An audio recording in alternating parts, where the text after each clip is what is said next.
Assalamualaikum warahmatullahi wabarakatuh. Wassalatu wassalamu ala asrafil anbiya'i wal mursalin wa ala alihi wa sahbihi ajma'in, amma ba'd.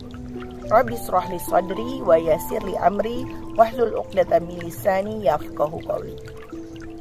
Teman-teman, saya Alfira Mutia dari KPI Sore 2023 akan membuat video presentasi tentang pengantar kaidah ilmu tafsir. Pertama-tama saya ingin mengucapkan terima kasih kepada Bapak Yasir Muda Lubis LCMAG yang telah menjadi dosen pengampu kami dalam mata kuliah ilmu kaidah tafsir. Dalam pendahuluan kita akan membahas tentang pengertian kaidah dan tafsir itu sendiri, lalu ada sumber-sumbernya, dan ada hakikat daripada kaidah tafsir, lalu ada hasil karya daripada para mufasir. Ya, kita masuk ke dalam pengertian dan tujuan. Secara bahasa, kaidah itu berasal dari bahasa Arab, yaitu qaidah.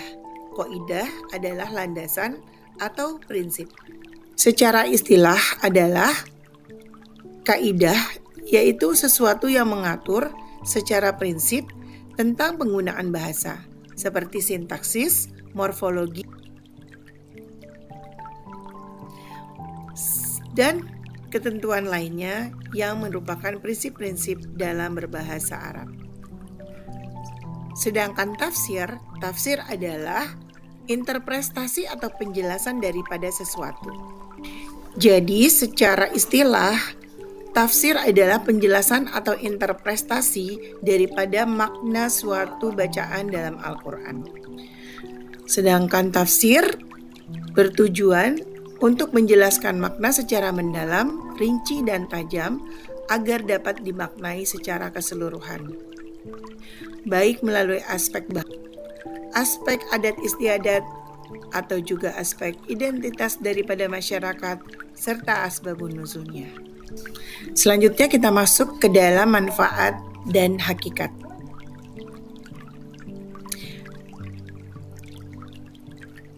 Menurut Bapak Quraisy Shihab, hakikat daripada penafsiran atau kaidah tafsir ini adalah untuk membantu mencapai makna yang mendalam dan menjelaskan detail-detail yang berhubungan dengan pemahaman ayat suci Al-Quran.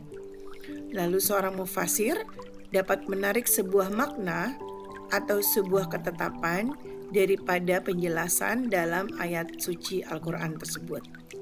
Sehingga ketetapan itulah yang menjadi barometer agar ketetapan itu menjadi sebuah hukum. Sehingga seorang mufasir sangat penuh kehati-hatian dalam menyebarkan, menjelaskan, dan memaknai sesuatu yang berkaitan dengan makna Al-Quran itu sendiri. Lalu kita masuk kepada slide selanjutnya, yaitu sumber-sumber dari kaidah ilmu tafsir itu sendiri. Menurut Baidu'z-Zaman Said Nursi, penafsiran itu dibagi menjadi dua sumbernya, yaitu sumber yang pertama adalah sumber sekunder, yang kedua adalah sumber primer, atau lebih tepatnya primer dan sekunder. Untuk sumber-sumber yang primer itu adalah sumber-sumber yang harus ada dalam kaidah penafsiran, maupun sumber sekunder adalah sumber yang menjadi pelengkap dalam penafsiran. Adapun sumber tafsir sekunder adalah merupakan ijtihad atau bisa menjadi birra'i, yaitu pendapat dari para ulama. Sedangkan sumber yang primer adalah sumber-sumber yang berasal dari tafsir Al-Quran dengan Al-Quran, tafsir Al-Quran dengan hadis, lalu tafsir Al-Quran dengan pendapat sahabat, lalu tafsir Al-Quran dengan pendapat para tabi'in. Dalam penyingkapan sumber sekunder yang tadi telah kita bahas sebelumnya, bahwa ada bil-ra'i atau sumber ijtihad pemikiran bagi para ulama. Hal ini menjadi sangat kehati-hatian bagi seorang mufasir dalam menginterpretasikan dan juga dalam mengartikan sebuah sebuah makna dalam Al-Quran. Artinya, seorang mufasir adalah orang yang sangat penuh kehati-hatian, mempunyai pandangan terhadap suatu makna Al-Quran, namun dia juga harus mempunyai ilmu yang sangat mendalam tentang ilmu-ilmu Al-Quran itu sendiri. Seorang mufasir adalah orang yang sangat bertanggung jawab tentang apa yang menjadi pendapatnya. Karena itu, nantinya akan timbullah suatu hukum-hukum yang baru atau hukum yang kekinian yang bisa tetap diterima oleh hukum-hukum sebelumnya. Namun, dalam menentukan sikap para mufasir dengan ijtihad al-biroi, mereka tetap memperhatikan dan menggunakan kaidah-kaidah pada sumber-sumber primer. Ini adalah contoh-contoh dari karya para mufasir kita.